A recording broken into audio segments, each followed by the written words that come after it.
Algebra students, welcome back. We're still in section 3.5. This is our very last example. I've constructed here a scatter plot for you, and it shows the relationship between the total amount of money that's collected and the number of rolls of wrapping paper sold as a school fundraiser.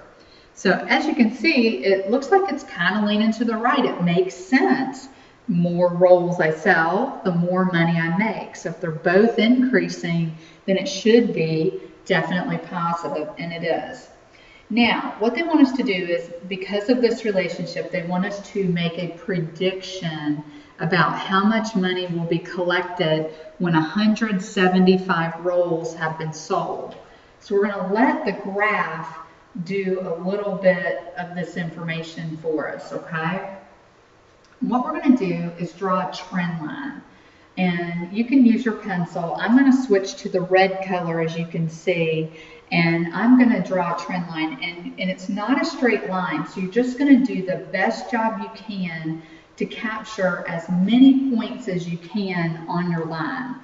You're not going to, it's not a straight line, so they're not all going to fall on this line, okay? And it's okay if they don't. So we definitely want to start at 0, 0, so definitely start in the corner and just make your way up. Remember, don't look at your pencil tip, and just make your way up and do the best you can drawing a trend line, okay? You can use a straight edge. You can fold a piece of paper in half and create a straight edge that way, and you run your pencil along the side of it. But you're not going to get every single point directly dead center on your line. It's just not possible, okay? Not with a scatter plot. Okay, now we have our trend line, and what they want us to do is they want us to make a prediction, okay? And they're asking us, well, if you've collected 175 rolls, which is, you know, 175 is not one of the ones that was graphed. That's not a point that was graphed here. So what we're going to do is we're going to take this line straight up, okay? And we're just going to take it straight up. And then it looks like this line would intersect somewhere north of that, okay?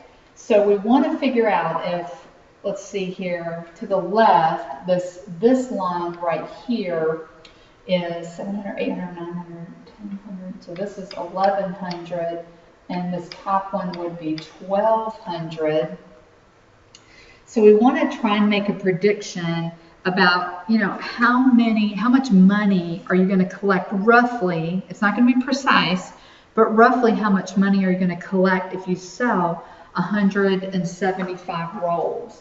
So if we get up here, you know, we're right here at the very top of the graph. So it looks like 175 rolls will be approximately, roughly $1,200 or so is what it looks like. And that's a rough estimate right there. It's not going to be precise because we don't have an equation to plug into. Now, on the bottom here, below the graph, it says, based on the trend line that we've just drawn, predict how many wrapping paper rolls need to be sold to raise $500. So instead of giving you the number of rolls, they gave you dollar amount, which is over here on the y-axis. So they gave you this amount and said, okay, can you make a prediction here? Roughly, how much are we looking at? That's what they're asking, okay? So I'm going to leave that to you, and I'm going to write it over here. $500 is equal to number of rolls here, how many rolls, and you write in what you think the answer to that is, and we'll make this one an extra credit, okay? So we've learned a lot of skills in this section. This is the last example for the section on scatter plots. Bring your questions to class and we'll talk about them tomorrow. Thanks a lot.